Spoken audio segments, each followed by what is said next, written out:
Bom dia, 8 e 8 da manhã. Vamos começar agora mais uma live com meu amigo Robson Cunha. Hoje vamos falar sobre conflitos familiares. Eu coloquei esse nome porque eu poderia ter colocado casos de família, mas aí ia ficar parecendo que eu estava imitando um programa de televisão. Bom dia, Robson. Vamos entrar aqui e dividir essa tela. Bom dia, Sônia. O pessoal tá entrando. Vamos lá. Chamou aí, Robson? Ou eu te chamo aqui? Pessoal que está entrando, vamos conversar um pouco hoje sobre conflitos familiares, questões comuns que acontecem nas famílias brasileiras e internacionais. Com essas situações, qual o caminho que a gente pode encontrar? Bom dia, meu amigo Robson. Bom dia, Boninho. Bom dia a todos. Acordou cedo, cara. O Robson é meu parceiro de café, viu, gente? Robson adora café, eu também adoro café. Hoje, antes de vir aqui pro consultório, eu vim correndo porque eu não estava achando a chave. Aí, quando eu achei a chave, já estava muito em cima da hora para eu vir. E eu acabei esquecendo minha garrafinha de café que eu sempre trago. Meu Deus, eu vou fazer sem café hoje. Mas tudo É, bem. Eu eu fico olhando o prometo café que eu dele. prometo que eu não vou lhe provocar. Eu apenas vou tomar o meu café, certo? Não é provocação. Tá tudo certo.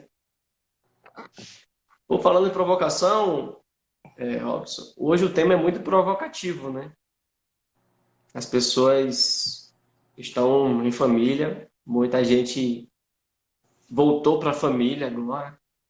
Muitos casais voltaram a morar com os pais, com os sogros, ou só, não sei. E todo mundo está acontecendo alguma coisa diferente no mundo inteiro. Está voltando um olhar para a família nesse momento de confinamento. Esse momento. Aí, ó. Daiane disse que não vai beber a garrafa que eu deixei lá, não. Tá. Não beba mesmo, não. Guarde quando eu voltar, ainda tá quente. Aí, tá vendo aí? Ela te ama, viu? Ela me ama. Então, aí já é um caso interessante, né? Eu e Daiane sabemos dessa questão do autoconhecimento, né? Daiane é minha esposa, para quem não conhece. A gente sabe essa questão do autoconhecimento, sabe que ninguém é perfeito. A gente sabe que para viver em casal, viver em família, a gente precisa ter certo olhar diferenciado, entender que o olhar de um não é o olhar do outro e que a gente pode encontrar, entender o olhar do outro um pouco se a gente se dedicar a isso. Vamos falar um pouco disso hoje também, né, meu amigo Robson? O que mais que a gente vai falar hoje para o pessoal? Tem algumas perguntas, né? Eu gostaria de fazer um preâmbulo, porque talvez a família ela já traz em si um grau de complexidade que não precisa nem esses adicionais trazidos pela contingência pandêmica, né? Ela por si só já é complexa, porque reúne sujeitos naturalmente complexos, né? Então, veja, se eu já brigo comigo mesmo, eu tenho sérias discussões comigo, às vezes eu já não me entendo, às vezes eu já conflito comigo mesmo porque não concordo comigo. Imagina esse migo junto com outros sujeitos igualmente complexos, né? Então, naturalmente, a família ela já guarda esse grau de complexidade. A gente pode falar aqui em organização familiar e estrutura familiar para abrir essa conversa, né? São dois pontos diferentes. A família contemporânea hoje ela traz diversas formas de configuração, né? Existem as mães solteiras, os pais que cuidam dos filhos, os pais, digamos, que moram com seus filhos sozinhos, né? Tem as relações homoafetivas, nas suas diversas configurações também, tem as relações heteroafetivas, né? Essa configuração não interfere de forma alguma na constituição e na construção psíquica do sujeito, né? Isso precisa ficar assim bem claro. Se a gente tiver que falar aqui de função paterna, de função materna, isso não está de forma alguma associado ao sexo biológico. A família pode sim se configurar de qualquer forma. O que importa para a construção do adulto na criança não é a configuração, é exatamente aquilo que nós trazemos dentro da estrutura familiar e não na configuração familiar. E a estrutura familiar, por sua vez, é a forma com a qual esses sujeitos complexos se relacionam, interagem, né?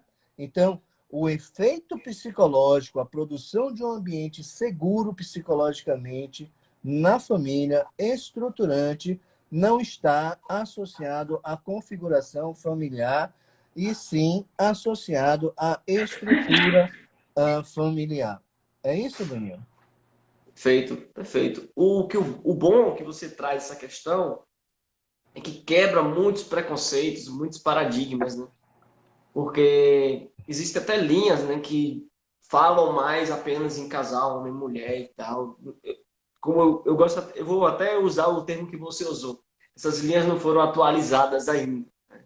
Não foram trazidas para a evolução do ser humano, que é natural as coisas serem na ordem que forem, né? Então, eu gosto de dizer, aproveitando isso, que não existe um caminho, né? O caminho assim perfeito. Não existe um caminho perfeito. Somos seres em evolução, estamos aqui para aprender uns com os outros, somos seres criativos, estamos aqui para inventar. Então, toda invenção, toda inovação, toda coisa que a gente traga que não seja igual ao passado, vai ser olhado com outros olhos, pode ser até criticado, mas depois, aos poucos, isso vai se adaptando e vai tomando o seu espaço. Você me fez lembrar aí de um vídeo que eu assisti ontem, de um cara que eu até esqueci o nome dele, mas ele é negro e rico. E ele fez um vídeo mostrando o quanto que ele sofreu de preconceito na vida dele, discriminação. A galera achando que ele era bandido. Ele disse que quando ele vai provar um relógio na loja, ele levanta a mão para olhar assim, para não ver ninguém. Se ele baixar a mão, ele sabe que as pessoas olham para ele, assim, achando que ele vai roubar o relógio. Então, a mensagem no final do vídeo que ele diz é o seguinte: quanto mais pessoas pararem de ficar se preocupando com essa questão do preconceito e começar a dar o exemplo que você também... Porque, historicamente, essa imagem do negro foi criada de uma maneira, assim como a imagem dos casais homossexuais foram criados de outra maneira, de outros tipos de casais, casal que mora separado, né? Tem homem que mora numa casa, ou mulher mora na outra casa, né? Principalmente numa idade mais para frente, a gente vê mais frequentemente isso. Então, é muito comum que exista formas diferentes de relação. Então, isso antigamente pode ter sido olhado com preconceito, só que a partir de agora as coisas começam a ficar mais comuns e os preconceitos começam a diminuir. Claro que ainda existe, porém, o que eu trago para cá é a questão de que vamos focar na compaixão e focar no amor ao próximo e deixar os preconceitos irem caindo sozinhos. Mais ou menos isso que eu quis complementar aí do meu amigo Robson. Vamos falar o que é conflito, Robson? A gente falou que é família, né? Vamos falar o que é conflito, Vamos lá? né? Você tem a definição do grego aí, porque eu não trouxe a definição do grego, né? Não, Mas, trago. basicamente, conflito é uma diferença, mas é uma diferença que não há uma harmonia entre essa diferença. Ou seja, existe uma tensão nessas diferenças de percepção, ou diferenças de valores, ou diferenças de comportamento, ou não entendimento do outro, acaba que tendo um certo tipo de comunicação mais raivosa, ou gritos, ou xingamentos, ou silêncio, até o próprio silêncio pode ser algo que incomode numa relação.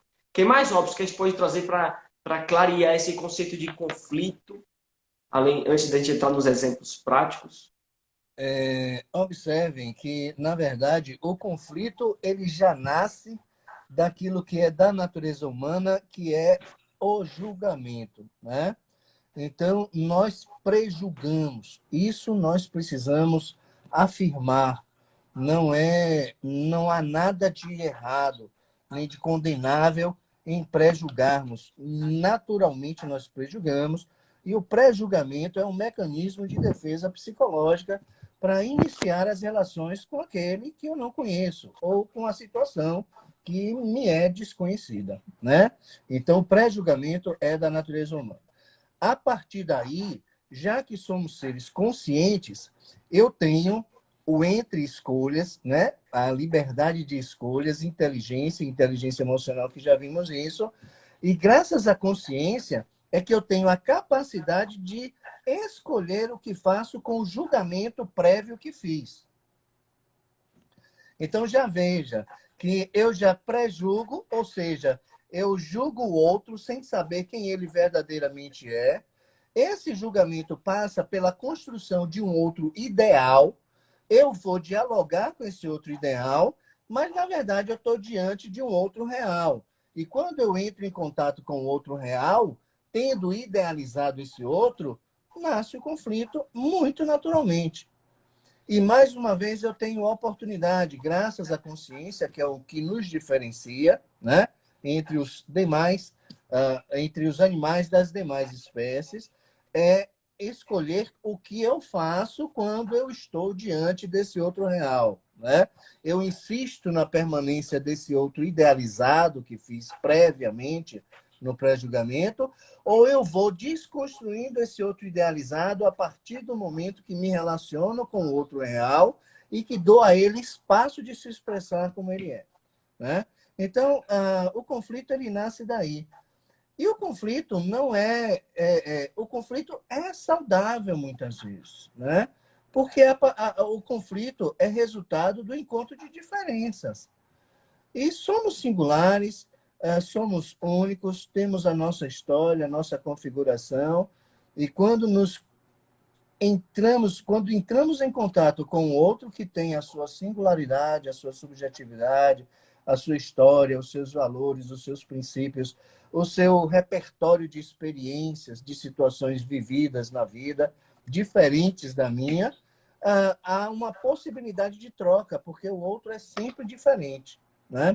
O que eu faço com a diferença é exatamente também fruto da nossa entre-escolhas, decorrente da consciência, para saber se eu rejeito essa diferença ou se eu interajo com ela para que haja uma troca, atendendo a outro princípio básico humano, que é de socialização. Eu só cresço a partir do outro, ou seja, com a troca, com a interação, que chamamos de sociabilidade, né?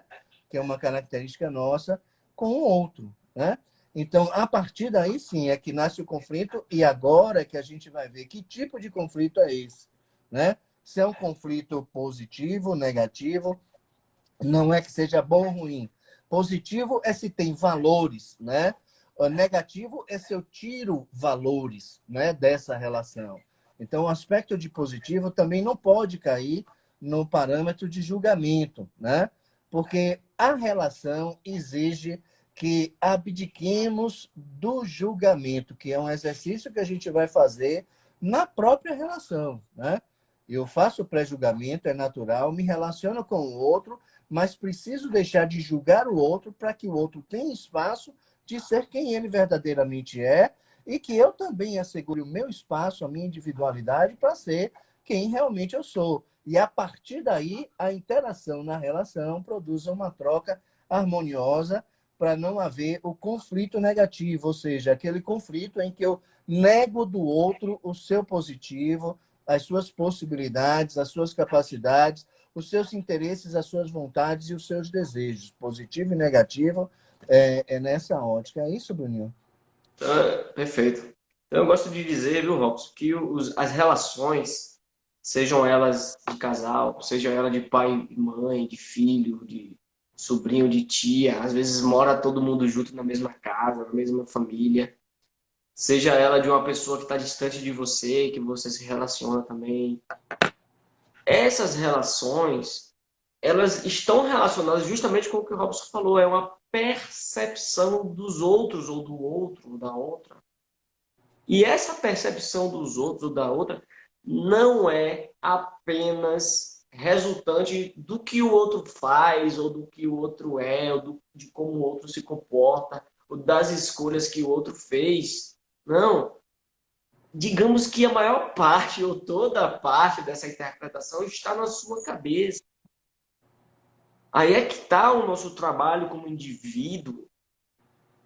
Assumir a autorresponsabilidade de dizer assim, eu percebo o mundo dessa maneira porque eu tenho filtros para o mundo. Tudo bem, acontecem estímulos externos, mas é você que percebe o mundo e você que tirou uma conclusão daquilo, ou você ainda não tem tanta opção de percepção assim. E nem por isso você precisa também olhar para você e julgar a si mesmo e discriminar a si mesmo, porque é muito o que acontece. Às vezes a pessoa se sente culpada por alguma coisa e acaba achando que tudo é culpa sua. Mas, como a gente falou ontem, né, aquela questão das posições que as pessoas se colocam, é aquela questão da mentalidade que você tem. Então, gente, se a gente não tivesse nenhuma teoria aqui, Robson, se a gente não tivesse nenhuma linha de psicologia, se não tivesse nenhuma técnica terapêutica, se nada disso existisse, se não tivesse nem nada disso, qual seria a solução para conflitos familiares? É isso que a gente falou agora. É você encontrar uma forma de você olhar para si mesmo e buscar sua própria evolução pessoal para atingir o respeito, como escreveram aí, e o respeito real, verdadeiro. Não é o respeito de, eu vou te respeitar por causa disso. Não é aquele respeito de boca para fora. É o respeito que embasa, que dá a fundação para você construir os tijolinhos de uma boa relação. Se você não tiver o respeito embaixo, os tijolinhos assim, depois que você coloca os tijolinhos do dia a dia, talvez sem a fundação de respeito isso não continue. A não ser que a outra pessoa também não tenha respeito por si mesmo, ou não tenha acordado em si a necessidade de crescer como ser humano em todos esses aspectos que nós estamos falando aqui. Então, se você que está aí do outro lado, obviamente você tem uma família, mesmo que você não tenha vivido na sua família de origem, pai e mãe, mas você tem uma família, você tem pessoas que você considera do seu ciclo mais próximo. E eu gosto muito de dizer, viu, Robson, sobre família, quando eu vinha para cá, eu vim pensando nisso, lembrando das questões dos índios, né? Como que eles vivem numa sociedade, as tribos, como eles vivem numa sociedade. Os filhos nascem são cuidados pela família inteira, né? Não são cuidados apenas pelo pai e pela mãe. A responsabilidade do filho é da família inteira. Então, a responsabilidade de arar uma terra, por exemplo, é da família inteira. Então, existe uma troca. E foi aí que começou a surgir, historicamente, as famílias, que são justamente esses grupos que se formavam para viver, para conviver. Aí eu lembrei agora do meu amigo falecido mestre Ságia, Sua Alteza José Antônio, filósofo, grande filósofo aí. E ele fez parte da minha vivência algumas vezes, 5 vezes. E ele falava assim: eu gosto muito da definição da palavra companheiro, que vem da palavra companis, que é dividir o pão, a capacidade que você tem de dividir o pão. Então, a família é justamente o ciclo em que você divide o pão. É o ciclo em que há essa relação. Só que muitas vezes esse ciclo não está mais próximo. E aí você começa a formar famílias em outros pontos, companheiros, onde você pode dividir o pão em outros lugares. E acaba se afastando da sua família de origem. E muitas vezes, quando você sai da sua família de origem, digamos que vocês têm uma boa relação com sua família de origem. Aí você vai formar uma nova família, um novo núcleo de companheiros. Você encontra um companheiro ou uma companheira para formar que vem de outra origem, família de origem. De repente você olha para a família de origem daquela companheira, do companheiro, e não gosta daquela família, não gosta dos comportamentos, não gosta das atitudes, julga, aponta o dedo, condena, não quer nem aproximação. E você fazendo isso diante do seu novo companheiro, da sua nova companheira, o que você está trazendo para a sua relação? Entende? Então você não está abraçando a família do outro. Não estou dizendo que é certo nem que é errado. Eu estou dizendo o que é a família harmoniosa. Porque vai existir alguma coisa, mesmo que inconsciente dentro de você, que está dizendo que você está excluindo aquela família. E mesmo que você viva uma vida que você considera boa e com bem-estar, provavelmente os seus filhos vão sentir também que existe uma exclusão nesse sistema. Robson, eu tô meio a voz aqui, parece que eu não estava nem mais aqui falando. Interrompe um pouquinho aí, Robson. Vamos fazer esse bate-bola aí. Então, o que é que você achou disso que eu falei? O que é que você pode fazer para complementar sobre essa Olha, questão? Como assim, que começam a surgir esses conflitos a partir dessas diferenças de percepção? O que mais? É preciso que fique claro aqui que não temos como proposta uma apologia à convivência sem conflitos. Estaríamos fazendo uma apologia a tirar a graça e a beleza do relacionamento, né? Retirar ou negar as diferenças. A proposta aqui é que reflitamos sobre as possíveis causas do conflito e de que forma eu manejo esse conflito. O conflito ele é necessário, ele é natural, ele precisa ser respeitado, a ponto de dizerem assim, Robson, a gente precisa conversar porque lá em casa é uma briga a todo instante, a gente está brigando muito. Ótimo, que bom, né? Que bom, porque se tem conflito, a relação ainda importa. Preocupa quando o conflito deixa de existir e o espaço é cedido para o desamor, para a indiferença, né? Para o tanto faz. Então, o conflito é saudável, é bem-vindo, precisa ser afirmado nas relações, né?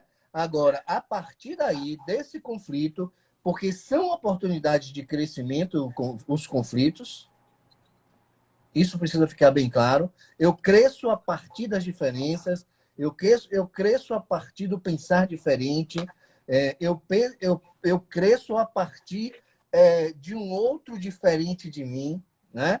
Então, o conflito é muito bem-vindo e isso precisa ser afirmado nas relações, né?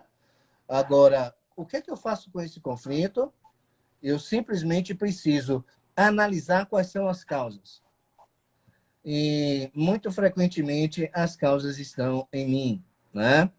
Então, vejamos, muito do conflito decorre de projeção daquilo que falta em mim e que eu projeto no outro. Quando eu digo que o outro é egoísta, pode trazer o dedinho de volta e olhar para ver o quanto de egoísta tem em mim, né? Quando eu digo que o outro é intolerante, quando eu digo que quando eu adjetivo o outro com qualquer adjetivação, eu preciso trazer de volta o dedinho e olhar para mim, porque eu posso, e muito provavelmente, estou projetando no outro aquele que eu sou e não sei que sou, né? Então, observe que o conflito ele é uma oportunidade evolutiva na medida em que me conheço através do relacionamento com o outro. E já que somos diferentes e singulares, esse relacionamento com o outro, ele é naturalmente conflitante. E o que me importa é o que passo a fazer desse conflito. Se não tiver conflito, o relacionamento seria, assim, muito monótono.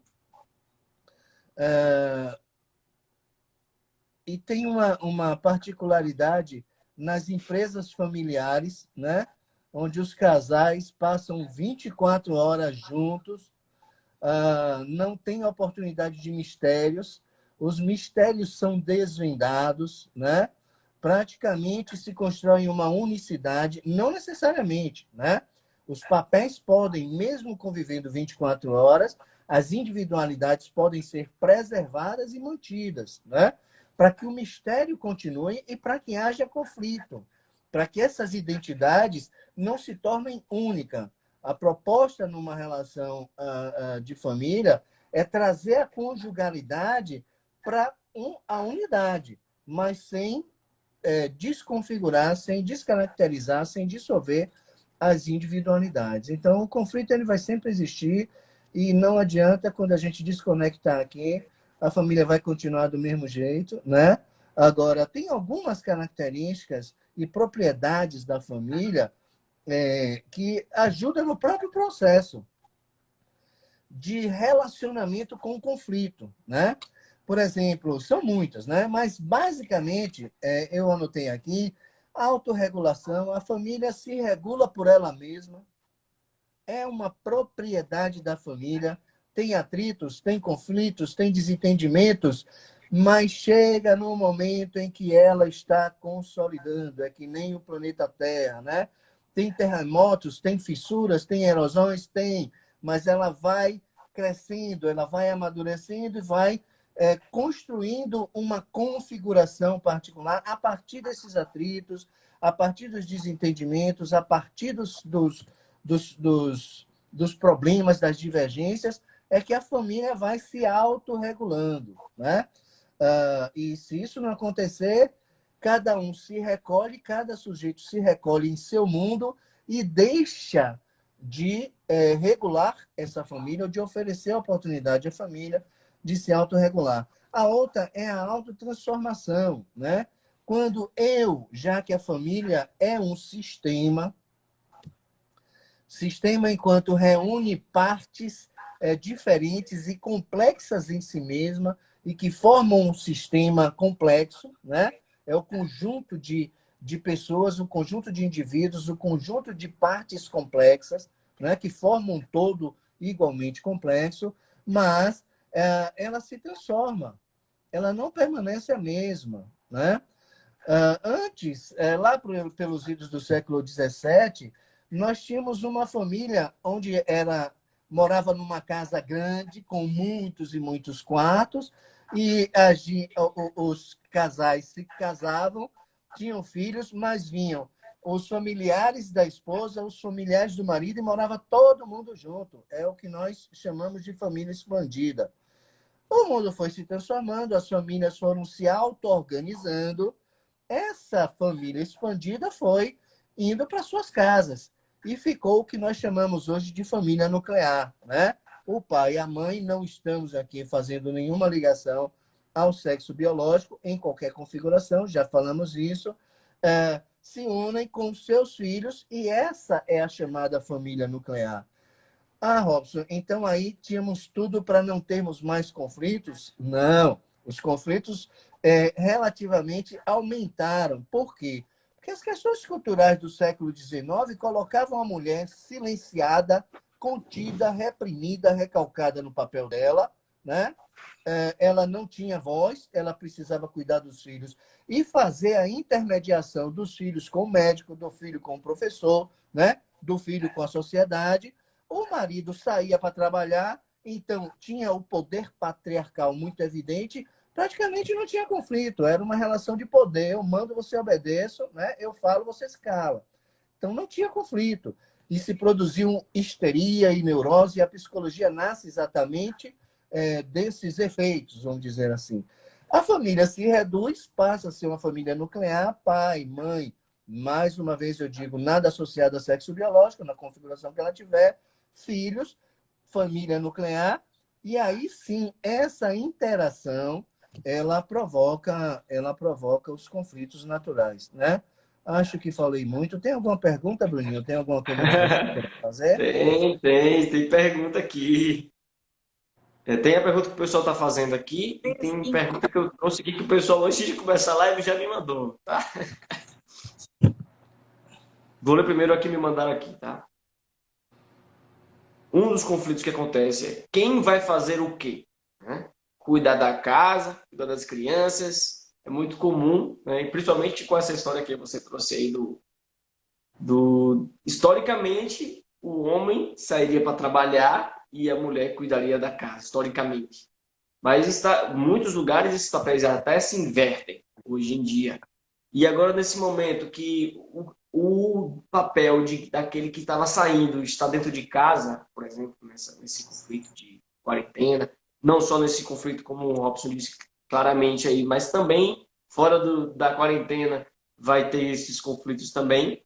Como definir, né? A pergunta, quem que vai fazer o quê? Eu cuido das crianças, você cuida da casa. Por exemplo, lá em casa mesmo eu lavo os pratos, jogo o lixo fora, faço algumas coisas assim. Minha esposa lava o banheiro, dá de mamar para meu filho, que eu não posso dar de mamar para meu filho. E a gente vai dividindo algumas tarefas. E para a gente está bom. É muito importante que haja um acordo, né? Por exemplo, como o Roberto perguntou aí, quando se perceber que você fala A e a pessoa fala B, não tem um acordo, né? Se não há um acordo, existe esse conflito. Então, é necessário que haja um acordo. E sempre existe 4 opções enquanto a gente está numa situação dessa. Ou a gente fica sofrendo sem mudar a situação, ou sem se mudar, ou sem mudar o outro. ou a gente tenta mudar o outro de alguma maneira, fazer com que o outro perceba que é importante ter aquele acordo, ou a gente mudar a nossa mentalidade para se adaptar àquela situação, ou a gente vai cair fora da relação. Então é muito comum acontecer separação por falta de acordos. Entretanto, quando os dois sabem que estão na relação, e os dois sabem que são pessoas em evolução, os dois sabem que são pessoas que compreendem o defeito do outro, olhar para o outro sabendo que o outro também tem defeito e você também tem defeito, e estão aprendendo, aí começa a gerar esse respeito, aí começa a gerar a conversa. Essa conversa, esse diálogo, seja lá o nome que você quiser dar para isso. Que acredita, um acredita em que o outro está ali para manter a relação. Se você tem a crença de que a relação vai se manter independentemente das confusões, vocês vão encontrar um acordo, vocês vão combinar o que deve ser feito. Nem que a pessoa diga, não, mas eu não consigo de forma nenhuma pegar uma vassoura. Não consigo de forma nenhuma pegar nessa água gelada para lavar o prato. Ok. Também você precisa respeitar o que o cara ou a mulher não consegue, segundo ele. É importante que haja esse respeito. E para haver esse respeito é importante que haja verdade na relação. Se você percebe que há verdade na relação e há respeito, você vai olhar para o outro e perceber que o outro não consegue fazer aquela atividade. Mas você também não quer fazer atividade. Se respeite também.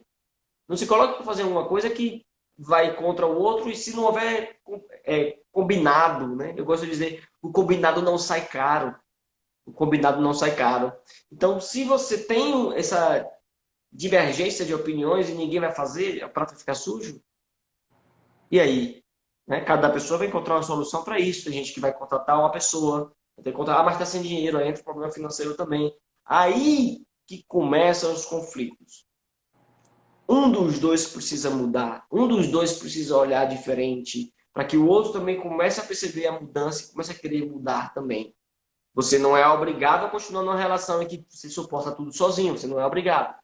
Mas você pode, se você se sentir que está harmonioso para você. Não estou dizendo que existe regra, nem para um lado, nem para o outro. Ô, Robson, eu estou trazendo mais uma amplitude de pensamento para se pensar em todos os lados e saber que cada um foi programado de uma maneira. Eu não estou dando uma resposta pronta. Eu estou dizendo que cada um foi programado de uma maneira e é necessário diálogo, entendimento e fazer os acordos, fazer esse combinado que não sai caro. O que você tem a complementar sobre isso para a gente fechar, depois que eu abrir, como é que você pode fechar isso? As pessoas perceberem como podem Eu viver. sou a favor de não teorizarmos muito as relações, né?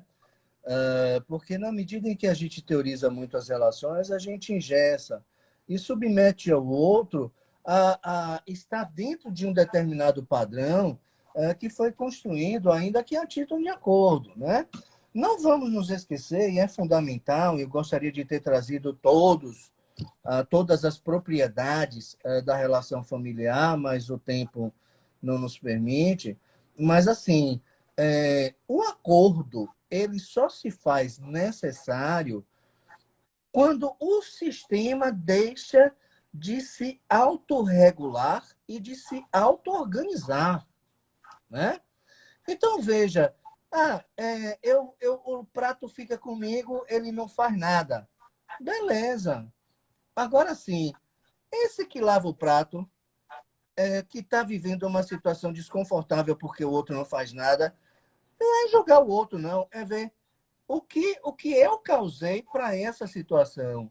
Simplesmente se calou, não disse nada, via a pia suja, foi lavando, foi lavando, foi lavando.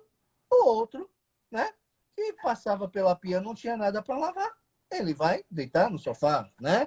Então, o outro é que não é parceiro, o outro que não ajuda, o outro que não faz nada. Não. Eu contribuí muito para esse. Então, veja que a auto-organização não traz a família para um patamar ideal, né? Justo, equilibrado, de forma alguma. A auto-organização é exatamente essa. Se a força de um é maior, o outro diminui a sua força e o sistema se organiza. Um mais fraco, um mais forte. Um mais imperativo e um mais submisso. O sistema se auto-organiza, né? O sistema se autorregula. Então, como o sistema se autorregula, eu tenho uma influência, uma participação, uma coparticipação nessa situação pela qual eu estou vivendo, né? Então, não me interessa o outro. Eu vou precisar primeiro conversar comigo, buscar saber em mim qual foi a minha contribuição para que o resultado dessa auto-organização, que é uma propriedade intrínseca da família, tenha produzido esse efeito que agora virou contra mim, né? Poxa, no início eu lavava os pratos, eu amorosamente, para deixar o outro fazer o que ele queria, né? Por amor. Aí o outro foi se adaptando, né? É certo ou errado? Nem eu que lavava os pratos estou certo ou errado, e nem o outro que ficou no sofá enquanto os pratos eram lavados, né? Está certo ou errado. É uma autorregulação do sistema. Agora, se esse resultado passa a me incomodar, eu vou ver o que há em mim. Bom, eu assumi lavar os pratos e agora eu estou sobrecarregada. Eu estou fazendo muitas renúncias. Eu estou deixando de fazer, de abastecer aquele quadrante que a gente falou ontem. É gosto e faço. Eu estou agora lavando os pratos que eu não gosto e faço. Então, eu preciso diminuir esse não gosto e faço de lavar os pratos com o meu parceiro. Aí chama para conversar, né? E diz, olha, a situação é essa. Aí a gente vai entrar nos quatro acordos, os quatro compromissos, né? Então, assim, ver qual é a necessidade em mim, ver qual é a necessidade no outro e chamar para um pedido, chamar para um acordo, né? Aí sim, porque na medida em que a gente vai simplesmente, tudo tem que ser acordado, meu amigo, a gente transforma a relação familiar numa empresa, né? A gente vai terminar constituindo ou escrevendo um manual de norma de procedimento. E é tudo que a gente não quer, porque cerceia a individualidade, não tem troca e não tem crescimento. E a gente precisa ter muito, muito, muito, muito cuidado com isso. É importante esse ponto de vista da naturalidade, da adaptação e tal, e desse trazer a autorresponsabilidade para você, né? Como o próprio Robson falou mais cedo, ele falou a questão da convivência e falou a questão da individualidade. Esse símbolo assim, convivência, individualidade. Ou seja, é como se num casal, dando exemplo de um casal aqui, houvesse três pessoas, né? Que é a pessoa individual, um, pessoa individual, dois, e pessoa casal, três, né? E neste momento que existe a pessoa um e a pessoa 2 existe essa liberdade e individualidade. E quando existe essa pessoa 3 existe esse compromisso, existe essa troca, existe... Não estou dizendo que o acordo é o tempo todo, né? O acordo é necessário quando se há diálogo, quando se para discutir uma relação. É importante se discutir uma relação. Não só deixar o outro como um indivíduo e eu como um indivíduo. É importante a gente saber, estamos aqui juntos, precisamos resolver um problema financeiro juntos, como é que a gente vai resolver? Precisamos resolver esse problema de sujeira juntos, como é que a gente vai resolver? A roupa está sem lavar, como é que a gente pode resolver juntos? É importante sentar para conversar. É isso que eu estou trazendo em relação quando eu falo a questão dos acordos e dos combinados. Por exemplo, quando o Robson falou sobre quando eu trago o que eu não gosto de fazer, mas eu faço, como é que eu posso amenizar isso, né, de formas práticas? Existem muitas maneiras. Ou você terceiriza isso para você não fazer, ou você faz isso e passa a começar a gostar um pouco mais do que isso, ou, como a gente falou na inteligência emocional, a gente vê o que, é que tem além disso. Se eu tenho um objetivo além disso, eu me sinto bem porque eu passo por isso, sentindo esta dor, sem tornar isso um sofrimento para mim. Porque eu olho lá na frente, eu olho o que, é que isso vai ser de bom. E, além disso, você pode adaptar outras coisas, porque o nosso cérebro é programável, nosso cérebro pode ser maleável e você pode tomar escolhas. Por exemplo, eu quero muito fazer isso, mesmo que eu não goste tanto, porque aquele objetivo depois vai ser bom para mim. Mas eu quero passar por isso sem sentir tanta dor. É possível? É possível. E aí você vai adaptando, reprogramando o seu cérebro. Ou trazendo outros hábitos, ou aproveitando de alguma maneira, para você não sentir também que está perdendo muito. Porque uma das coisas importantes na relação é o equilíbrio entre o dar e receber. Vamos falar um pouco sobre isso aqui. Não estou dizendo que o equilíbrio de dar e receber é se eu te dou um abraço, você tem que me dar um abraço. Se eu te dar 2 beijos por dia, você tem que me dar 2 beijos. Eu não estou dizendo que é na mesma moeda. Não estou dizendo isso. Se num relacionamento eu entrego de alguma maneira o meu amor ou o meu carinho, de qualquer forma, pode ser em forma de gestos, pode ser em forma de presente, não importa, não existe certo e errado. Mas eu entrego essa comunicação de que existe um carinho, um amor. Eu estou doando, certo? Então, de certa maneira, uma parte minha, se a minha parte não está transbordando tanto amor assim, eu vou me sentir um pouco meio que querendo também que aquela pessoa devolva algo. Cada pessoa vai ter esse vazio maior ou menor. Às vezes a única coisa que eu preciso é de um sorriso. Às vezes o que eu preciso é de abraço. Claro que existem questões individuais minhas e eu preciso resolver comigo, ou numa terapia, ou num mergulho no autoconhecimento, para perceber quais são esses vazios meus que precisam ser preenchidos. Porém, muitas vezes o que atrai você ter uma relação é você ter algo daquele outro que complementa o seu ser de alguma maneira. E esse complemento acaba aqui gerando uma troca. E essa troca precisa haver um equilíbrio de dar e receber. Muitas vezes uma relação acaba porque, por exemplo, vou dar um exemplo. Digamos que a mulher ela começa a trabalhar, trabalha, começa a botar muito dinheiro em casa e o marido começa a se sentir incapaz de devolver na mesma moeda. Inconscientemente, ele percebe que ele não está dando o suficiente para ele receber tanto. Esse é o ponto de vista dele. Agora, o ponto de vista dela. Digamos que ela se sente tão amada por ele que tudo que ela dá ainda é pouco. Então, para ela, essa moeda é pequena. Então, para ela não tem problema isso. Pelo contrário, ela gosta disso. Então, existe o mundo dele, existe o mundo dela, dentro da cabeça de cada um. Se não há um esclarecimento, se não há um entendimento do outro, não há uma solução. E aí o que acontece? O outro, digamos, o que está se sentindo pressionado de tanto receber, se sentindo incapaz de doar, vai começar a boicotar o relacionamento.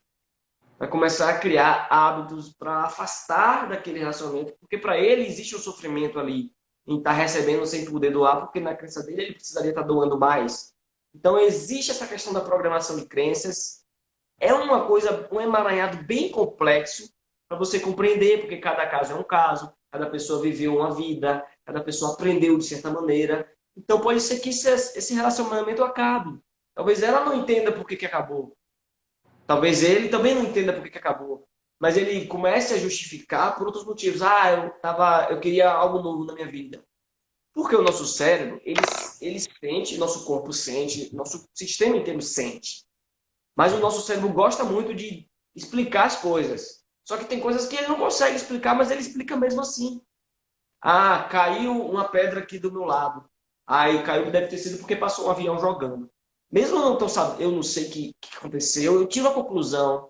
Então, a nossa habilidade de tirar conclusões é boa por um lado, para se proteger da vida, mas pode atrapalhar a nossa vida por outro lado.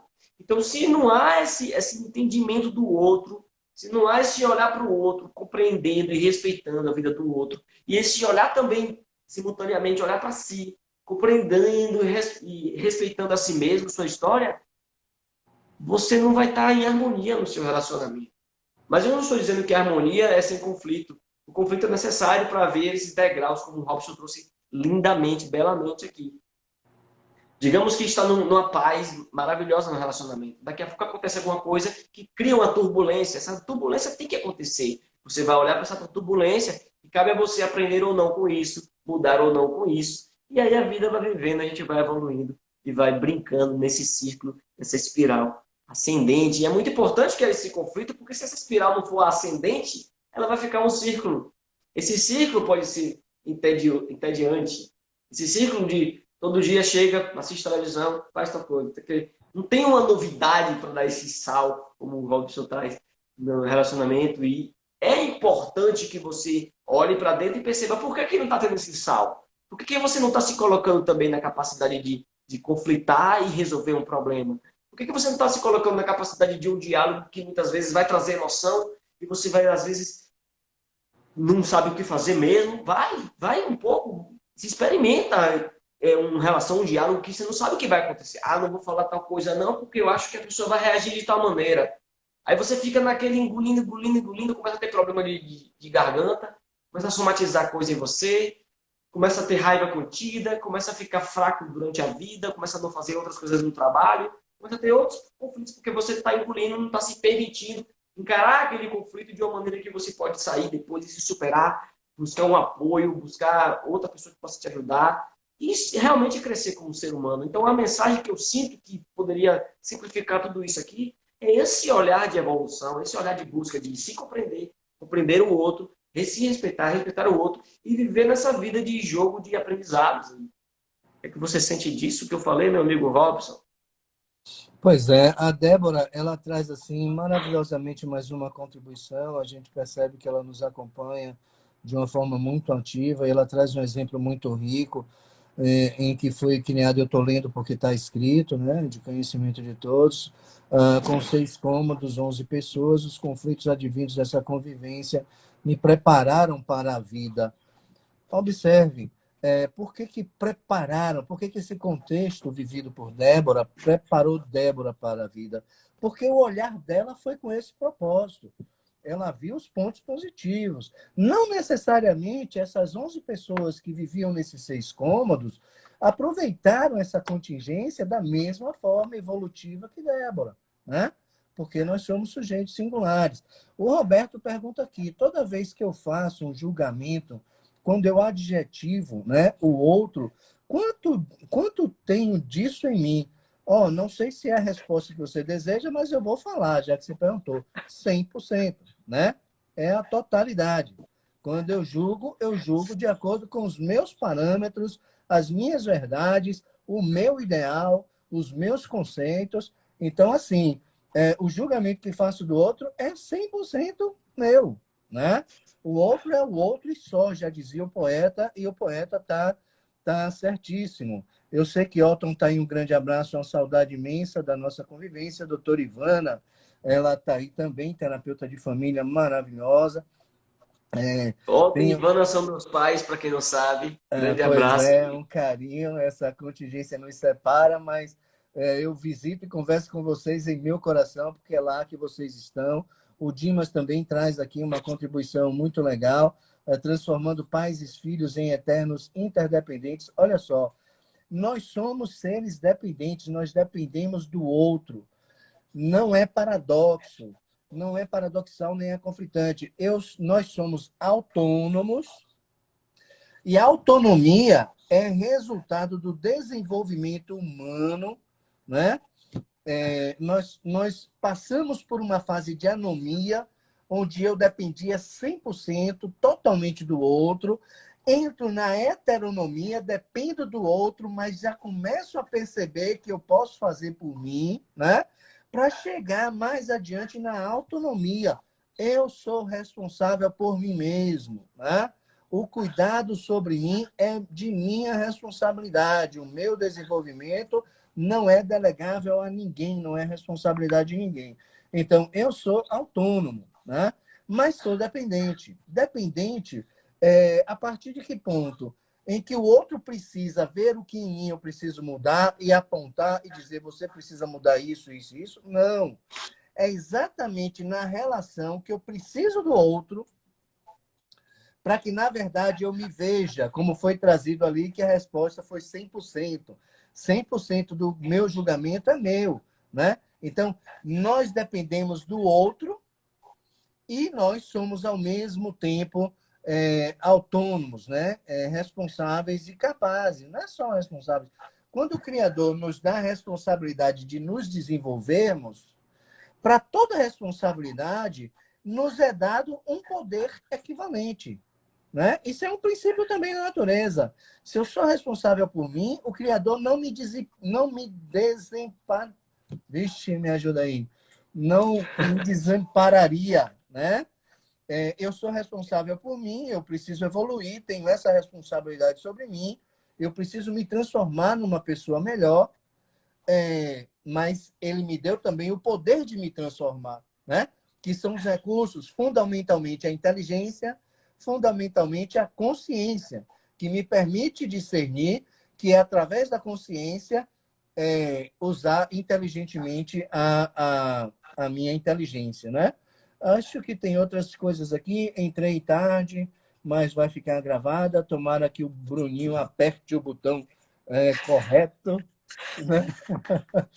Tem alguma questão aí, Bruninho? Eu não sei, eu costumo dizer assim, ó, eu não sei se eu compliquei, eu não sei se eu descompliquei, mas é isso. E qualquer interpretação, tragam aí que a gente esclarece se ficou alguma dúvida. Sim, porque é tão simples, entre aspas, né, Robson? E tão difícil, desafiador para as pessoas, que se torna complexo, né? O amor é simples, o não julgamento é simples, o respeito é simples, né? Mas por que que a gente está tornando isso complexo? Por que que você está tornando isso complexo, gente? Por quê? Aí a gente começa a ver coisas que precisam ser tratadas na gente, cuidadas, saradas, ou reinterpretadas, ou uma criança ferida que nós temos dentro da gente, que a gente precisa ter essa revisão da nossa história com outros olhos. É importante revermos a nossa história com outros olhos. Eu já vi em algum lugar escrito, vamos reescrever a nossa história. Olha, quando a gente fala reescrever a nossa história, a gente não está falando do futuro. Porque a gente não pode reescrever o futuro. A gente está falando do nosso passado. Se você quer reescrever a sua história, olhe para o seu passado e reescreva ele. Como que você quer reescrever a sua história? Com que novos olhos você pode agora olhar para o aprendizado e reescrever esse passado? Aconteceu tal coisa. Como que você pode reescrever isso, já que isso é um livro agora na sua vida apenas? Já que o seu momento é o momento presente. Você vai usar esse livro velho, empoeirado, desse jeito? Ou você vai limpar o livro, vai deixar ele bonitinho, cheiroso, para você olhar ele, para de vez em quando você precisar de alguma informação ali, você usar na sua vida ou levar para o seu futuro? Tem gente que fala, precisamos viver no presente, que se olharmos para o passado é depressão, se olhar para o futuro é ansiedade. Não, não generalizem isso, viu, gente? É importante, sim, olhar para o passado. A gente só é o que a gente tem no passado. O que você é hoje, eu sou um diploma, eu sou tal coisa. O que aconteceu no passado? Tudo que eu sou hoje aconteceu no passado. Então a gente define, né? Dar um fim, dar um contorno. A gente diz quem nós somos a partir do momento que nós olhamos para esse livro da nossa história. E se você olha para esse livro dessa história sem óculos, você vai ver as letras distorcidas. Mesmo com óculos, as cores vão ficar distorcidas. Então, gente, nós não olhamos perfeitamente a realidade como ela é. Nem o outro. Vale você agora tomar uma decisão de autorresponsabilidade. Dizer sim, eu percebo que percebemos muitas ilusões no mundo. A pessoa me julga porque, na verdade, ela pode ter algum problema lá e está me julgando. Esse julgamento nem sempre cabe a mim. Muitas vezes pode até caber. Se eu perceber isso, se eu sentir isso, se doer em mim. Se algo no outro me dói, como acho que foi o Roberto que perguntou, e o Robson respondeu. Se algo no outro me dói, deixa eu ver a hora aqui. Me dói e eu levo isso para mim para poder perceber o quanto que eu posso mudar isso em mim. Porque muitas vezes, gente, como o Jung já dizia, né, Robson? Às vezes, se a gente não conseguir enxergar dentro da gente alguma coisa, a gente vai enxergar isso fora. Se dentro da gente a gente não conseguir resolver alguma coisa, vai aparecer do lado de fora para a gente enxergar. Uma das formas, das principais formas de autoconhecimento é viver observando as coisas, os objetos. Até um objeto. Você olha para um objeto e diz uma característica desse objeto, pode olhar para você mesmo se essa característica tem relação com você. Normalmente, se é uma característica ruim, é porque você não aceita esse lado ruim em você. Muitas vezes, quando a característica é boa e você admira isso, provavelmente você não esteja se permitindo tanto. Então, se você vê alguém que você admira muito, por que você não está se permitindo ser daquele jeito? Se você pode ser, você tem todo o potencial para ser. Então, as sombras não são só coisas negativas. Vamos fazer uma live de persona e sombra? Tem que fazer persona e sombra. Vamos embora, né? Vamos. Sabe aquele Pessoal, melô o que do é que vocês chato? estão achando da live até agora? A palavra está com você, Robson. Sabe aquele melô do chato? Não me chame não que eu vou. Pessoal, o que é que a gente pode falar nas próximas lives? A gente pode falar de pais e filhos, aprofundando um pouco mais essa questão familiar. Ou a gente pode falar de persona e sombra, para entender essa questão mais do autoconhecimento. O que é que vocês sentem? Vai falando aqui ou vai falando no direct? A gente está montando isso para vocês, está surgindo um efeito perfeito, né? Porque está vindo inteligência emocional, vem conflito, Amanhã eu vou estar com minha querida esposa digníssima do meu amigo Robson, a Davina Cunha. Vamos falar sobre comunicação não violenta e mediação de conflitos, também na área jurídica e também na área familiar. Como que a gente pode usar técnicas e passo a passo para você começar a aprender a se comunicar de uma maneira não violenta, de uma maneira mais compassiva. E no domingo eu vou falar sobre procrastinação. Robson, a gente está finalizando, temos 5 minutos aí, podemos dar um formato para isso, e uma É, finalização e uma despedida. Modernidade Líquida, de Bauman. Escrito há Irmão 20 Marlon. anos, mas nada mais contemporâneo do que Bauman, né? Fica a dica aí. Amor Líquido, que também tem 17 anos que Bauman escreveu, faleceu em 2017, né? Esse livro aqui foi escrito há 17 anos, ou pelo menos publicado, foi escrito antes, né? Construído antes, mas publicado há 17 anos. Amor Líquido, nada mais contemporâneo do que a gente visitar essas literaturas. E não me canso também de indicar, quarentena, né? Pode ser oportunidade para leitura, e leitura não é conhecimento, são informações que nos ajudam a construir o nosso conhecimento. Não defendo a tese de que adquirimos conhecimento, se a gente adquirir o conhecimento do outro, não nos serve, né? Então, o que vem de fora são informações e as leituras não trazem conhecimento, elas trazem informações para que nós construamos o nosso próprio conhecimento. E fica também uma dica muito interessante, a passagem do meio ajuda muito a gente se ver no outro, né? Naquela perguntinha que nos foi feita, esse livro vai nos mostrar na prática, realmente, não é autoajuda, são livros de cunho científico, não sou favorável à autoajuda, mas nos traz a compreensão do eu através do outro, né? São 3 leituras fascinantes e que podem nos ajudar muito. Estamos sempre aqui com o propósito de ajudar. Isso é o que eu vejo em Bruno e é por isso que nós estamos juntos, né?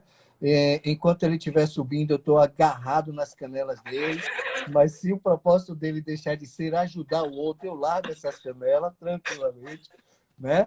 Mas, assim, é uma pessoa que eu admiro muito e agradeço por essa oportunidade de estar aqui com vocês, esperando que alguma coisa tenha ficado no coração de cada um e que ajude não a gente mudar, mas pelo menos ver a vida de uma forma diferente, mais amena, mais amorosa, mais prazerosa, desafiadora, porque são os desafios da vida que nos constrói, que nos fortalecem, ok? Não vamos fugir deles, não, e nem pedir a Deus que retire de nós, que venha, né? Porque o crescimento passa inexoravelmente por esses desafios proporcionados e escritos pela vida para que sejamos atores dela. Perfeito. Maravilhoso, gente. Palmas para Robson. Robson, eu sei sobre a questão de não ser favorável à autoajuda, uma vez que as pessoas podem complicar, né, essa percepção de que não, é isso aqui que vai resolver o meu problema, né? E existem-se muitos livros considerados de autoajuda que realmente estimulam a pessoa a pensar e realmente estimulam a pessoa a se desenvolver. Porém, a maioria dos livros, infelizmente, é muito livro para ser vendido e muito livro que você pode ler e talvez não saia com algo muito grandioso naquele momento. Talvez por isso que o Robson não defende muito a autoajuda. Uma vez que existem outros livros maravilhosos que a gente já conhece, que a gente pode indicar, e que pode ter alguma coisa lá que te desperte, te provoque alguma coisa.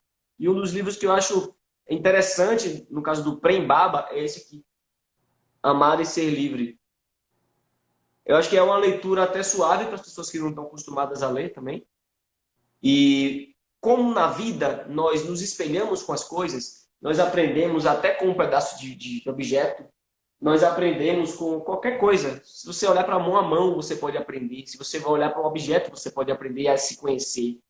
Então, tudo na vida pode ser olhado como uma autoajuda. Se você olhar aquilo e buscar um aprendizado, você mesmo, nessa busca do autoconhecimento.